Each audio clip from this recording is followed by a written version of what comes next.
Bien, bonjour à tous. Aujourd'hui, je vous propose de continuer et normalement de terminer cette étude sur Romains 11 où on s'est arrêté préciser un peu plus dans la profondeur de ce chapitre-là pour voir différents termes qui sont employés, différentes précisions qui sont vraiment importantes à noter et qui nous enseignent en fait le plan de Dieu pour Israël et nous, notre positionnement envers Israël. Donc, comme pour la deuxième partie, je vais juste faire une très courte intro pour nous rappeler ce qu'on a vu dans le passé. Donc, l'entrée du chapitre, elle nous dit déjà dès le début que Dieu n'a pas rejeté son peuple, que Paul lui-même est un descendant physique, un descendant de chair d'Abraham, de la descendance d'Abraham. Et j'ajouterai par là que, en fait, ce qui est très intéressant de comprendre la pensée qui est derrière ces propos que Paul nous dit, c'est qu'à l'époque où Paul s'est tourné vers le Messie n'était déjà plus là. Donc, si on considérerait que l'Éternel aurait rejeté Israël parce qu'ils ont rejeté le Messie, eh ben Paul lui-même, le témoignage de Paul lui-même contredit cette hypothèse. Parce que Paul, ça se passe des années après le ministère, la mort et la résurrection de Christ. Donc, il est la preuve en lui-même que Dieu n'a pas rejeté son peuple, plus que lui, il a obtenu compassion. Et c'est ce qu'on peut voir à différents moments dans ses lettres, où il rappelle qu'il est juif, qu'il a toujours demeuré juif, et que donc il a eu la compassion de Dieu. Il est un témoignage vivant, que Dieu n'a pas rejeté son peuple. Au verset 5, on a vu également que dans le temps présent, il y a un reste, selon le choix de la grâce. Donc ce reste-là désigne les juifs messianiques. Parmi le peuple d'Israël en lui-même, vous avez une partie qu'on appelle les juifs messianiques. Donc un reste qui est élu selon la grâce. On a vu également, et on va en parler un peu plus aujourd'hui, que en fait les versets 8, 9, 10, on voit que c'est Dieu qui est la source de l'endurcissement de l'Éternel, d'Israël. On a vu également la fois dernière, donc la deuxième partie, que les prémices, que à cause des patriarches, à cause des promesses et notamment de Yeshua, qui est la racine voilà, on a différentes notions de racines, on peut avoir un sens plus large qui désigne les patriarches, Abraham et Yeshua en tant que racine. On a vu que dans tous les cas, cette racine elle est juive, et que si ces racines-là ont été mises à part, sont saintes, alors tout le reste découle également de cette même racine-là. On a vu aussi que nous, ce n'est pas la racine, c'est donc la racine qui nous porte, où nous prenons part aux promesses, à la foi d'Israël, à l'espérance d'Israël, etc., etc., et qu'on est greffé en eux, en autos, et non pas à la place de par substitution. Ça, c'est une hérésie, c'est une doctrine hérétique, tout simplement, pour rester poli. Et nous sommes donc greffés sur l'olivier, parmi l'olivier, donc parmi les branches en elle. Et on a terminé par cette exhortation, versets 22-23, que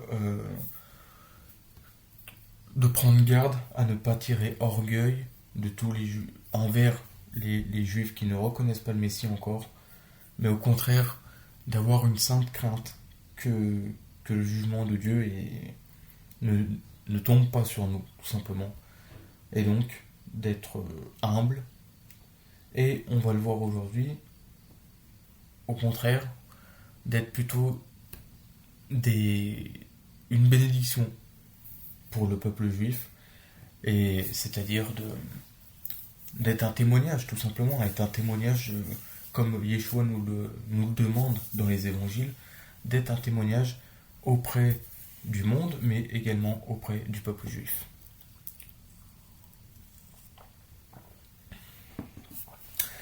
Donc, aujourd'hui, on va aller jusqu'à... On va commencer, à partir du verset 23 jusqu'à, normalement, la fin du chapitre. Je vais lire une première partie que je vais développer et je lirai ensuite le reste. On va lire premièrement juste donc Romains 11 à partir du verset 23 jusqu'au verset 27. Et là, on aura déjà beaucoup de choses à dire. Eux de même, s'ils ne demeurent pas dans leur manque de foi, ils seront greffés, car Dieu a le pouvoir de les greffer à nouveau. En effet, si toi tu as été retranché de l'olivier naturellement sauvage et, contrairement à la nature greffée sur l'olivier franc, à plus forte raison, eux seront-ils greffés selon leur nature qui leur est propre de leur olivier.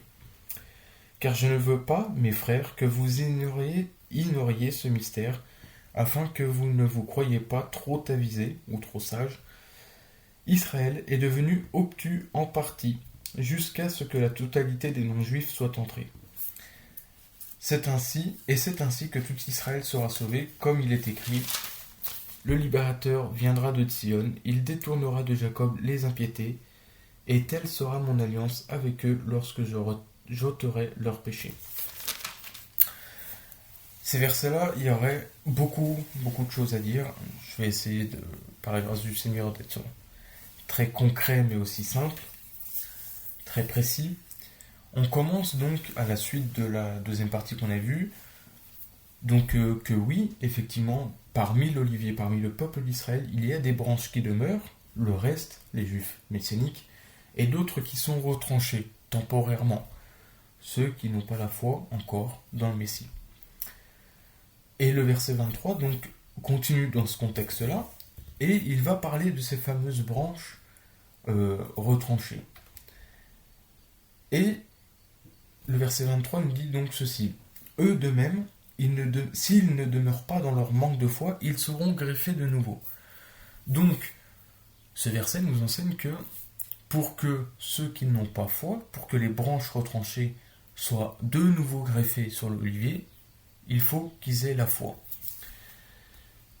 Et si vous remarquez bien, les prophéties, les prophètes, vous avez Ézéchiel 36, 37 dont on va parler un peu aujourd'hui, Jérémie 31, donc ça concerne ce qu'on appelle la Brit Radasha, qui littéralement veut dire nouvelle alliance ou alliance renouvelée. Le Nouveau Testament en hébreu se dit Brit Radasha, ce n'est pas pour rien. Et vous avez aussi un autre texte, Zacharie 12, 10, qui nous dit que l'Éternel va déverser un esprit de supplication et de grâce sur les habitants de Jérusalem pour qu'ils se tournent vers celui qu'ils ont percé, pour reconnaître le Messie. Et donc, aujourd'hui, on va vraiment insister sur certains points où, comme on va le voir, Dieu est à l'origine. Il faut comprendre que Dieu est à l'origine de l'endurcissement du peuple d'Israël. Donc, quand on vient condamner ou juger Israël à cause de l'endurcissement, on ne prend pas conscience que Dieu est derrière tout ça, si je peux dire. Donc, au lieu de condamner Israël, condamnez Dieu. Pourquoi Dieu a-t-il endurci Israël? Et ce texte-là nous dit, voilà, qu'ils vont être greffés, que s'ils ne demeurent pas dans leur incrédulité, ils vont être greffés de nouveau. Et je viens de vous faire mention des textes des prophètes qui nous annoncent quoi? Qui nous annoncent que tout comme Dieu a endurci son peuple, Dieu va donner la foi, va donner un esprit nouveau, un cœur nouveau au peuple d'Israël. Là, je vais dire une chose, et je vais être très clair sur ce sujet-là. La Brit Radasha ne concerne en aucun cas, n'a été donnée aux Goïm, aux nations. La nouvelle alliance a été donnée au peuple d'Israël. Mais, par la foi au Messie, que nous dit Éphésiens? Éphésiens nous dit, la foi est un don de Dieu. Donc, ce que Dieu nous a donné, en fin de compte, Israël et c'est tout la fin du chapitre justement qu'on va voir aujourd'hui, eh ben il faut que Israël leur soit donné également la foi dans le Messie, cette révélation du Messie. Vous voyez que tous les jugements humains tombent à l'eau, ne sont que néant par rapport à toute la sagesse de Dieu, la pensée de Dieu. Et, encore une fois, ça revient à certains messages que j'ai apportés dernièrement, où l'homme est incapable, dans tous les cas, de toucher, d'atteindre Dieu. Même pour un juif, même pour le peuple d'Israël. Et c'est encore une fois une grâce de Dieu qui descend vers nous. Et donc, pour revenir sur notre contexte, le verset 23 nous laisse sous-entendre que c'est Dieu qui va révéler, qui va donner cette foi à Israël pour qu'il se tourne vers le Messie. Et si vous lisez bien les prophètes et ce qui nous est annoncé pour la fin des temps, c'est exactement ces textes que je vous ai mentionnés. Zacharie 12:10, Ézéchiel 36-37, Jérémie 31. Vous voyez que c'est l'Éternel qui parle et qui dit « Je purifierai mon peuple. Je leur donnerai un cœur nouveau. Je leur donnerai un esprit renouvelé, un esprit nouveau, etc. etc. » Vous avez le « je », le « ani », « ani », « anori », « Adonai. C'est l'Éternel qui agit. Parce que l'homme, encore une fois, est incapable d'être saint, d'être pur, d'être droit par ses propres forces, par ses choix devant l'Éternel. Donc c'est encore une grâce de l'Éternel. Je vais m'arrêter là pour ce sujet pour le moment, parce qu'on va y revenir plus tard dans le texte, et vous allez voir que en fait la fin du chapitre va dans cette optique-là. Le verset 24 nous dit « En effet, si toi tu as été greffé, retranché de l'olivier naturellement sauvage, et contrairement à la nature greffée, à la nature, donc sauvage, greffé sur l'olivier franc, donc autant dire que c'est une chose contre nature de greffer un olivier sauvage sur un olivier franc. Voilà, tout simplement, ça on touche le domaine de la botanique. Ce n'est pas naturel, en fait. Eh bien, Paul va nous dire « À plus forte raison, eux seront-ils greffés selon leur nature, leur propre olivier. » La révélation du Messie sera d'autant plus facile pour un juif lorsque l'Éternel va agir en lui que pour un païen. Parce que la notion d'un Messie, du Mashiach, elle est purement et uniquement israélite, juive.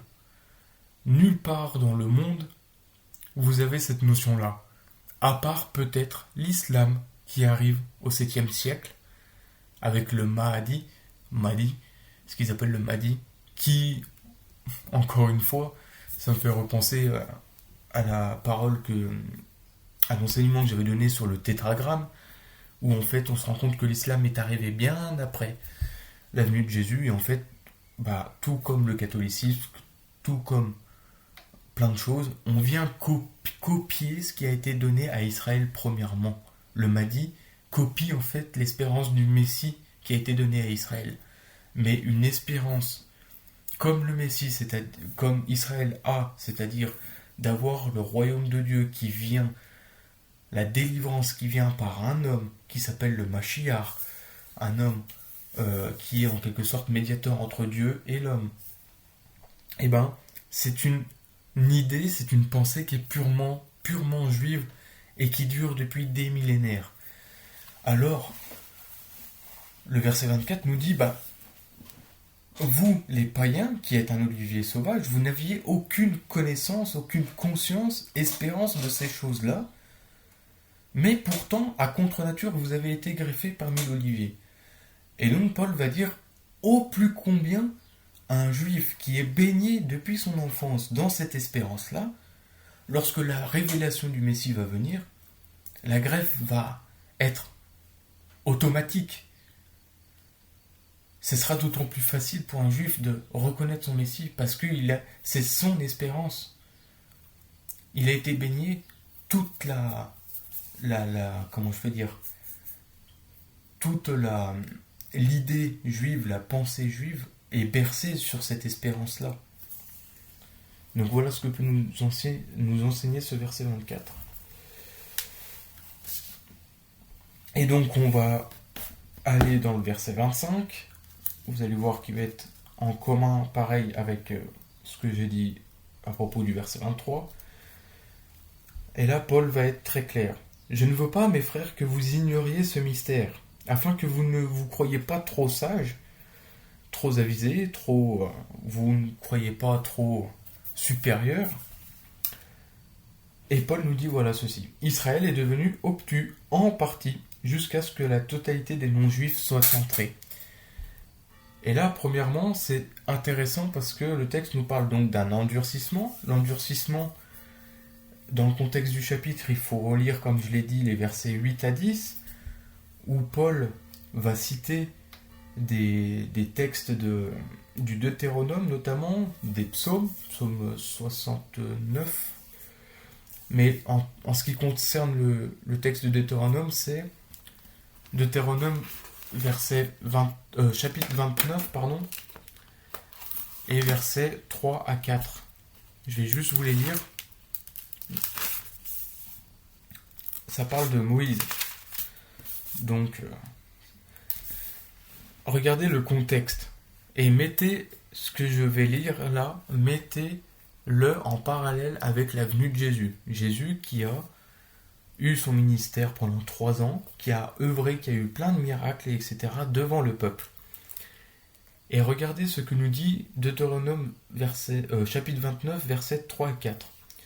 Mais jusqu'à ce jour, le Seigneur ne vous a pas donné... non, on va lire même à partir du verset 1er.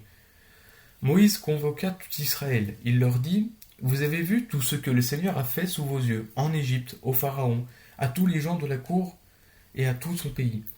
Les grandes épreuves que tes yeux ont vues, ces signes et ces grands prodiges. Mais jusqu'à ce jour, le Seigneur ne vous a pas donné un cœur pour connaître, des yeux pour voir, des oreilles pour entendre. Je vous ai conduit pendant 40 années dans le désert, vos vêtements ne se sont pas usés sur vous, tes sandales ne se sont pas usées à tes pieds. Vous n'avez pas mangé de pain et vous n'avez bu ni vin ni boisson alcoolisée, afin que vous sachiez que je suis le Seigneur Adonai, votre Dieu. Ce texte-là nous dit que tout comme le peuple d'Israël a vu les signes et les prodiges lors de la sortie d'Égypte, la Torah nous dit mais le Seigneur ne vous a pas donné encore des yeux pour voir, un cœur pour entendre et pour comprendre, etc. Et c'est pareil dans le contexte de Yeshua. Yeshua qui a œuvré parmi le peuple, l'Éternel a endurci en partie son peuple pour qu'il ne voie pas, pour qu'il ne comprenne pas, etc. Pourquoi ? Comme on l'a vu les fois précédentes, pour permettre aux gentils, aux goïms, de rentrer dans le royaume de Dieu. Car je ne veux pas, mes frères, verset 25 de Romains 11, que vous ignoriez ce mystère, afin que vous ne vous croyiez pas trop avisés. Israël est devenu obtus en partie jusqu'à ce que la totalité des non-juifs soit entrée. Et entrer ici, c'est le verbe ezerkomai en grec. Et c'est très intéressant parce que la première fois qu'il est employé, c'est dans Matthieu 5, verset 20, où il nous est dit, c'est Jésus lui-même qui nous parle. Je vous le dis, si votre justice ne surpasse celle des scribes et des pharisiens, vous n'entrerez point dans le royaume des cieux. Donc qu'est-ce que veut nous dire Yeshua ? Qu'est-ce que veut nous dire Paul ? Plutôt dans Romains 11. Que oui, Israël est tombé dans l'endurcissement volontairement par Dieu pour que la plénitude, c'est littéralement ça, que la plénitude des païens, des goïms, rentre dans le royaume de Dieu. Le royaume de Dieu, il est typiquement Israël. L'épouse, c'est Israël. Et si vous remarquez bien la Jérusalem céleste, ça, le monde chrétien en parle beaucoup de notre espérance, mais il y a certains versets qu'on oublie de mentionner. Si vous remarquez, dans les derniers chapitres de l'Apocalypse, donc ça doit être Apocalypse 20 ou 21, vous remarquez que la Jérusalem céleste a 12 portes. Et le texte nous précise, sur ces 12 portes, il y a 12 anges Et sur ces 12 anges, il y a les 12 noms les noms des 12 tribus d'Israël. Qu'est-ce qu'on peut comprendre? Eh bien que pour rentrer dans la Jérusalem céleste, une porte c'est une entrée, eh bien il faut rentrer parmi les 12 tribus de la maison d'Israël. Tout simplement. Donc, le royaume de Dieu, la Jérusalem céleste, elle est encore une fois centrée sur l'idée d'Israël. Et c'est ce que Paul nous dit ici. Il nous dit, voilà, Israël a été endurci en partie par la volonté de Dieu, par l'action de Dieu, qui ne leur a pas accordé la révélation tout de suite du Messie, pour pouvoir permettre aux Goïm de rentrer dans le royaume de Dieu. Et le texte nous dit bien la plénitude des Goïm. Et c'est intéressant parce que, et on va voir justement le verset 26 qui a fait couler beaucoup d'encre, quand on parle de plénitude, on parle d'une totalité, mais j'ai envie de dire, soyons humbles et ne cherchons pas à donner des chiffres, des nombres. C'est-à-dire, est-ce qu'il va y avoir 8 milliards de personnes qui vont être sauvées, etc. Enfin, quand on parle de plénitude ou de nombre, on a malheureusement dans notre esprit tout de suite tendance à vouloir avoir une idée claire du nombre de personnes, de la quantité, et etc. Mais moi, je préfère qu'on reste, et que je reste premièrement humble, et de reconnaître que ces réalités-là, Dieu seul le sait. Et donc, on va enchaîner par le verset 26. Paul continue. Donc, une fois que cette plénitude des païens, des non-juifs, seront entrés dans le royaume de Dieu, verset 26, c'est ainsi que tout Israël sera sauvé, comme il est écrit. Le libérateur viendra de Sion. Donc là, il mentionne Ésaïe 59, verset 20. Il détournera de Jacob les impiétés. Et telle sera mon alliance avec eux lorsque j'ôterai péché. Alors ces textes, les deux textes que Paul cite, vous avez donc Ésaïe 59, verset 20 et Ésaïe 27, verset 29. Et j'aimerais juste que l'on le lise, parce qu'il y a un détail qui va être très intéressant. C'est ainsi que la faute de Jacob est expiée, et voici la conséquence du pardon de son péché. Il rend toutes les pierres des autels pareilles à des pierres de chaux réduites en poussière, des poteaux culturels, donc des achéras, et les brasiers à encens ne se relèveront plus. Ce qui est intéressant ici, c'est juste la première partie. C'est ainsi que la faute de Jacob est expiée. Et expiée, vous avez la racine kafar. Et ce qui est très intéressant, c'est que de cette racine kafar, on va obtenir un autre mot qui est le caporet. Le caporet, c'est le couvercle, si on peut appeler ça vraiment le propriatoire de l'arche de l'Alliance, sur lequel, une fois par an, le Kohen Agadol faisait l'expiation du péché. On aspergeait le sang des sacrifices, du taureau et du bouc, sur le caporet. Et quel est le rapport avec Ésaïe 27, verset 9 ? Eh bien, c'est que on retrouve cette racine de kafar qui nous renvoie donc au caporet. Et c'est très intéressant parce que, souvenez-vous de ce que j'ai dit au début, Dieu va faire rentrer Israël par lui-même dans cette nouvelle alliance. Et vous voyez que, pardon, je perds un peu ma voix, vous voyez que dans le contexte là de Romains 11, il nous est parlé d'alliance. La Brit Hadasha, je le répète, n'est pas donnée aux Goïm, elle est donnée à Israël. Et le mot alliance qui est présent ici, c'est le mot diatheke en grec.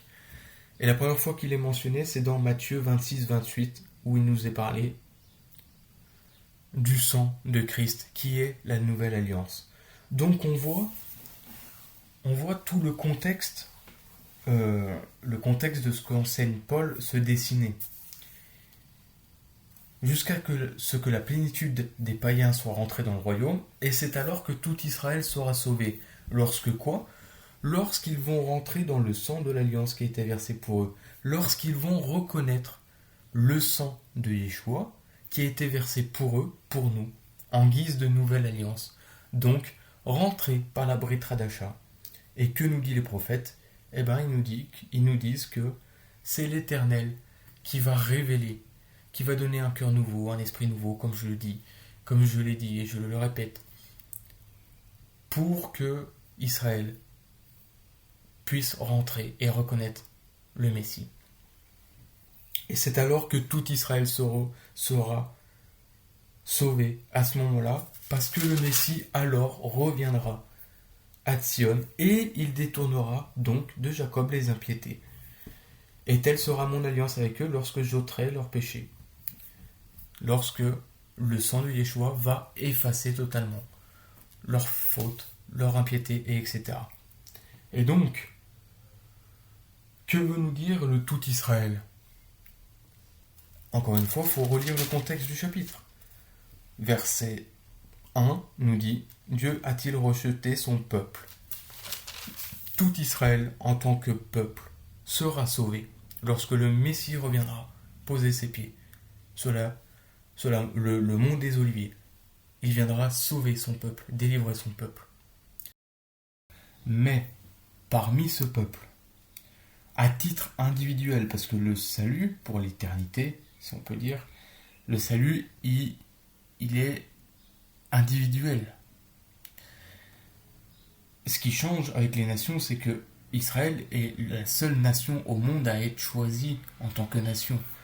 Mais au niveau du salut, c'est vraiment à titre individuel. Donc parmi tout Israël sera sauvé, combien seront sauvés individuellement? Ça, voilà, c'est comme le dit David Stern dans ses commentaires, et pour ma part, je préfère ne pas m'avancer, voilà.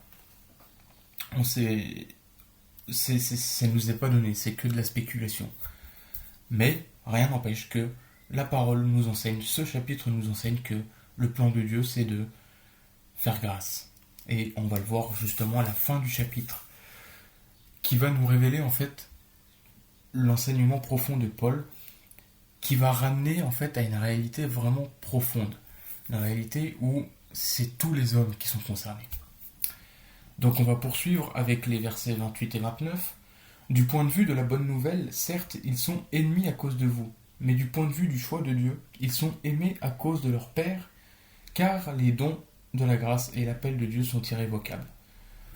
Littéralement, le verset 28 en grec, sans rentrer trop dans les détails, on peut lire comme ça. Il est vrai, selon la Bessora, donc la bonne nouvelle, ils sont ennemis à cause de vous. C'est ce qu'on a vu aujourd'hui et la fois précédente. Mais selon le choix, l'élection de Dieu, ils sont aimés à cause de leur Père. On revient encore à leurs racines, aux patriarches, à qui a été donné le culte, les promesses, la promesse d'un Messie, d'un royaume, etc. Toutes ces promesses-là qui ont été données seulement à Israël. Et c'est ce que nous dit aussi la lettre aux Romains, mais au chapitre 9, les versets 4 et 5 notamment. Donc, à cause de leur Père, à cause de tout ce que l'Éternel a dit et a donné, eh ben, ils sont aimés, ils sont bien aimés aux yeux de Dieu. Et Dieu ne se repent pas de l'appel et des dons de Dieu donnés à Israël. Dieu ne se repent pas, ses promesses sont irrévocables, sinon ce serait un Dieu menteur. Donc ces versets nous montrent encore une fois la fidélité de Dieu envers Israël. Et sur ce point-là, moi j'aimerais vous faire un petit parallèle avec un autre texte. Et là, ça va nous concerner, parce que le monde chrétien, voilà, on s'attribue encore une fois des parties de la parole, et il y en a qui peuvent rejeter d'autres parties. Dans Philippiens 1, au verset 6, Paul nous dit ceci. Je suis persuadé que celui qui a commencé en vous une bonne œuvre en poursuivra l'achèvement jusqu'au jour de Yeshua Mashiach, jusqu'au jour de Jésus-Christ. C'est notre espérance. C'est notre espérance en tant que chrétien, en tant qu'enfant de Dieu, que l'œuvre que Dieu accomplit en nous, à travers le sang de Yeshua, que cette œuvre arrivera à son achèvement. C'est notre espérance. Et ma question est, pourquoi n'en serait-il pas ainsi, ou de même, pour le peuple d'Israël? Plutôt que de condamner, de se séparer, d'inventer tout un tas de scénarios envers Israël, laissons-leur espérance. Gardons notre espérance commune, le règne du Messie. Voilà juste le petit parallèle que j'aimerais vous apporter. Je vous invite à faire vos réflexions.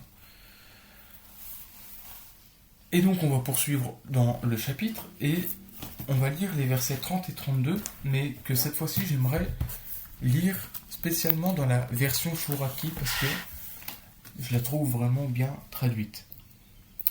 Et c'est là qu'on va vraiment terminer ce chapitre 11 sur l'enseignement de Paul, sur l'enseignement de la bonne nouvelle, de la Bessora elle-même, l'enseignement de Yeshua.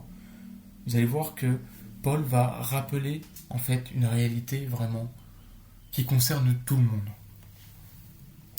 Oui, vous aviez désobéi jadis à Elohim. Maintenant, vous êtes ainsi graciés par leur désobéissance. C'est ce qu'on a vu. Ainsi sont-ils aussi rebelles maintenant à la suite de la grâce qui vous est faite, pour qu'ils soient eux aussi à présent graciés. Oui, Elohim les a tous enfermés dans la révolte afin de tous les gracier. Le verset 32, il est magnifique. Elohim les a tous enfermés, tous les hommes. Enfermés, c'est sug kleio, qui veut dire enfermé, mais dans le sens c'est un verbe qui est employé dans le contexte de la pêche. Par exemple, on peut le trouver dans Luc 5, verset 6. L'ayant jeté, ils prirent une grande quantité de poissons. Le verbe prendre, voilà. Ils enfermèrent une grande quantité de poissons. Donc en fait, ce terme nous enseigne que c'est le monde, c'est l'homme en règle générale, ils sont tous pris dans la désobéissance envers Dieu, et donc Dieu veut tous les gracier. Voilà l'enseignement. La réalité de la fin du chapitre de Romains 11, elle nous rappelle que tous les hommes ont besoin de la grâce de Dieu. Qu'ils soient juifs ou non juifs, qu'ils soient israélites, noirs, blancs, russes, tous les êtres humains sont dans l'incapacité d'obéir à Dieu, sont incapables d'être fidèles à Dieu par leur force. Et donc Dieu a enfermé comme un filet les hommes, non pas par sadique, Dieu n'est pas sadique, c'est pas cette image-là, mais c'est plus que il nous a enfermés dans la même condition, en fin de compte. Il n'y a pas de favoritisme dans la condition humaine, tous sont pécheurs. C'est ce que nous dit la parole, c'est ce que nous dit la Brit Hadasha, et même les Écritures. Et donc, le plan de Dieu, c'est de gracier tout le monde. Et donc, ces versets, c'est ce qu'il nous dit. Voilà. En effet, tout comme vous qui étions dans les nations autrefois, vous avez désobéi à Dieu par manque de connaissances, par plein de choses qu'on a vues, vous avez obtenu grâce. Mais eux, aujourd'hui, ils sont rebelles, ils sont ennemis de l'évangile à cause de vous. Mais le plan de Dieu, c'est de les amener, comme on l'a vu aujourd'hui, à cette grâce donnée par le sang versé de Yeshua. Voilà le plan de Dieu.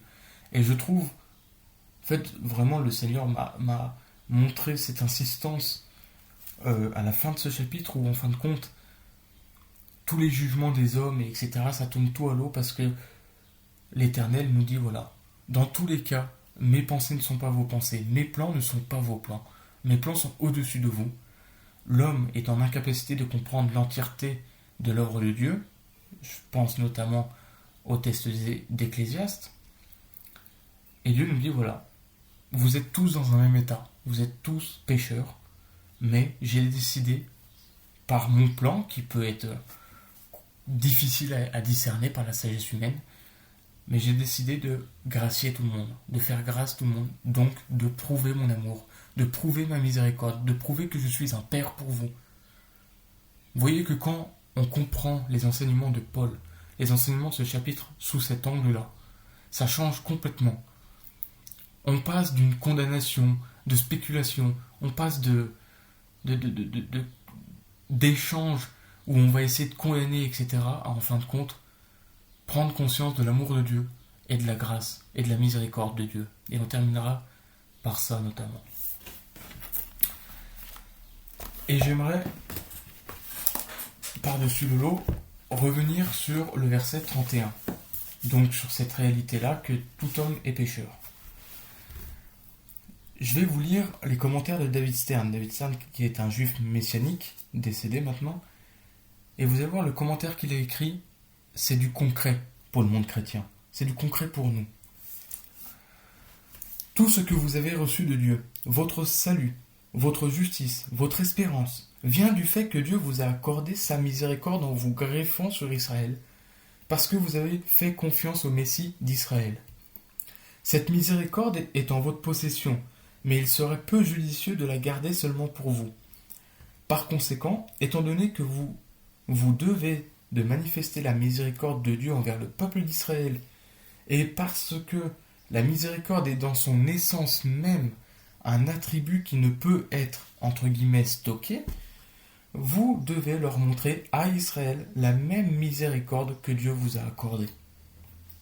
Plus encore, Dieu vous a accordé, à vous les gentils, une bénédiction unique. Le moyen par lequel vous avez obtenu la miséricorde de Dieu, c'est la désobéissance d'Israël. Verset 30.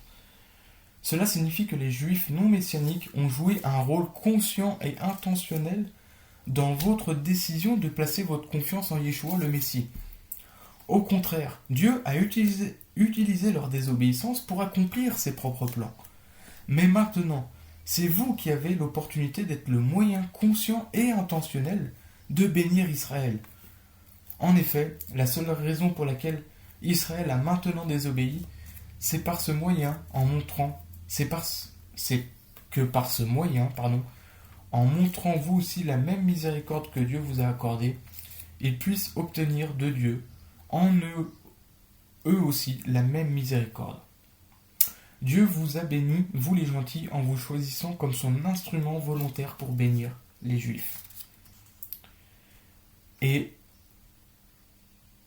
je trouve vraiment ces commentaires magnifiques. Un peu plus loin, il va dire encore cette phrase-là. Le salut d'Israël ne dépend pas d'événements futurs que les chrétiens sont censés attendre patiemment.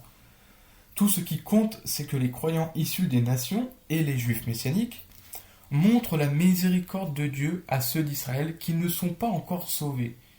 Ils doivent et peuvent le faire maintenant. Alors, et ainsi, tout Israël sera sauvé. Ce que j'aime à travers ces commentaires de David Stern, ça rejoint à ce que je vous disais juste avant. Au-delà de juger, de condamner, etc., il faut savoir que la chesed, la bonté, la miséricorde, le pardon des péchés, l'amour de Dieu, ce sont tous des attributs de Dieu que lui-même va partager, va donner aux hommes, qui va nous donner à nous. Donc c'est quelque chose qu'on ne garde pas en soi-même, c'est quelque chose qui se partage, qui se transmet. Et David Stern nous dit ceci: vous avez obtenu compassion maintenant, et vous serez égoïste de garder votre compassion, votre amour. Et moi je vous invite à faire le parallèle avec les enseignements de Yeshua et du Nouveau Testament, de la Brit Hadasha. On parle d'amour, il faut aimer. Pourquoi on n'aime pas Israël? Pourquoi on ne va pas bénir Israël? Pourquoi on ne va pas être des témoins de la miséricorde de Dieu, de la recette de Dieu? Voilà l'enseignement final de Romains 11. Dieu n'a pas rejeté son peuple. Il y a un reste encore parmi ce peuple-là. les Juifs messianiques, nous sommes greffés par la grâce de Dieu parmi l'olivier, parmi Israël. Nous avons déjà obtenu compassion, miséricorde de Dieu. Et le plan de Dieu, c'est d'amener, comme on l'a vu aujourd'hui, Israël, et même pas d'amener. Le plan de Dieu, ça va être de donner à Israël également cette révélation du Messie. Cette révélation que le sang, cette expiation cafard, est leur seul unique et leur seul moyen de salut à titre individuel, etc. Donc j'aimerais vraiment terminer cet enseignement par cette idée-là, par cette vision-là, cette vision d'être des témoins, encore une fois, comme le Nouveau Testament nous l'enseigne, tout comme le Seigneur lui-même nous enseigne à être des témoins de la vérité, à être des témoins de la miséricorde et de la bonté de Dieu. Cessons de regarder Israël avec mépris. Assumons notre positionnement, greffé parfois au sein de ce peuple-là, et soyons des témoins de la vérité, des témoins de l'amour de Dieu, que l'amour de Dieu nous a donné. Oui, Israël peut se dire, mais vous dites être aimé de Dieu, mais pourtant vous êtes des goyim, vous n'avez pas part aux promesses qu'il nous est donné à nous. Oui, mais à travers la foi dans le Messie, cette foi-là nous transporte avec vous, à vos côtés. Nous sommes destinés à être unis dans le Messie, à être un seul et même peuple, unis par l'amour et la miséricorde de Dieu. Nous sommes tous amenés à être la lumière du monde. Voilà les enseignements profonds. Et c'est pour ça que Paul va louer Dieu à la fin de ce chapitre. Versets 33 à 36. Ô profondeur de la richesse, de la sagesse et de la connaissance de Dieu, que ses jugements sont insondables et ses voies incompréhensibles. En effet, qui a connu la pensée du Seigneur? Qui a été son conseiller? Qui lui a donné le premier pour devoir être payé de retour? Et là, le verset 36. Tout est de lui, par lui et pour lui. À lui soit toute la gloire. À lui soit la gloire pour toujours. Amen. Tout est de lui, tout est par lui et tout est pour lui. Encore une fois, si on ôte le regard humain, terre à terre, et j'avais fait un short à ce sujet-là, et si on regarde Dieu, si on regarde l'œuvre de Dieu, si on contemple et si on laisse enseigner par Dieu, Dieu est glorifié. C'est ce que Paul exprime à la fin de ce chapitre. Le but de Dieu, c'est de tout ramener à lui, pour lui, en lui. Mais le problème, c'est le péché. Et tous ont besoin du sang. Et donc, quand on réalise ça, quand on réalise les plans de Dieu, quand on réalise la bonté et l'amour de Dieu, on ne peut que se taire et arrêter de condamner Israël, de juger Israël pour quelque raison que ce soit. Que l'Éternel nous garde, que l'Éternel vraiment me garde également par nos propos et que nous soyons des témoins de cette bonté, de cette miséricorde de Dieu. Et cette réalité, voilà, le plan de Dieu, c'est de ramener tout à lui par le Messie, dans le Messie. Et pour terminer donc cet enseignement à partir de Romains 11, on a vu ce que veut dire vraiment l'enseignement profond de ce chapitre. J'en fais un très rapide résumé. Dieu n'a en aucun cas rejeté Israël, même si on peut voir certaines choses par nos propres yeux. Que dans notre temps actuel, il demeure un reste qui sont les Juifs messianiques. Et que par leur manque de foi, par leur endurcissement qui vient de Dieu, qui a été provoqué par Dieu pour gracier les nations, à travers cet endurcissement, quelques-unes des branches naturelles ont été retranchées, c'est vrai. Et nous avons été greffés en leur sein, au milieu d'eux, parmi eux, pour être nourris de la même graisse de l'olivier, la même sève de l'olivier, être nourris des racines de la foi d'Israël, de l'espérance d'Israël. Et que le plan de Dieu, c'est d'amener, et les prophètes nous l'annoncent dans les Écritures, c'est d'amener Israël, de ramener Israël sur sa terre. Et que arrivera un moment où ils auront cette révélation du Messie. Et alors le Messie reviendra régner sur son peuple, mais aussi sur nous-mêmes et sur la terre entière. J'aimerais terminer par... On a parlé du caporet tout à l'heure, de l'expiation, de cafard, du sang, etc. Et j'aimerais juste vous lire un verset dans les Proverbes. Et je terminerai par ça. Proverbe 16, verset 6. Beresed vehemet, Yeroupar, Avon, Uv Yirat Adonai sur Mecha. Dans la fidélité, même dans la récède et la vérité, la faute est expiée. Par la crainte du Seigneur, on s'écarte du mal. Soyons dans cette récède de Dieu. Soyons dans cette émette, dans cette vérité de Dieu. Parce que c'est cette récède et c'est cette vérité qui expie les fautes des gens autour de nous. Soyons des témoins de la vérité, soyons des témoins de la miséricorde de Dieu, de la récède de Dieu.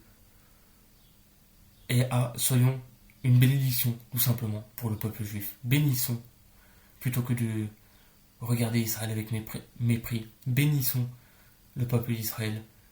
Et oui, que le règne de l'Éternel vienne. Quand on prie le Notre Père, que ton règne vienne. C'est ce qu'on proclame. C'est le retour du Messie à Jérusalem pour régner en tant que Mashiach ben David. Soyez bénis et à bientôt.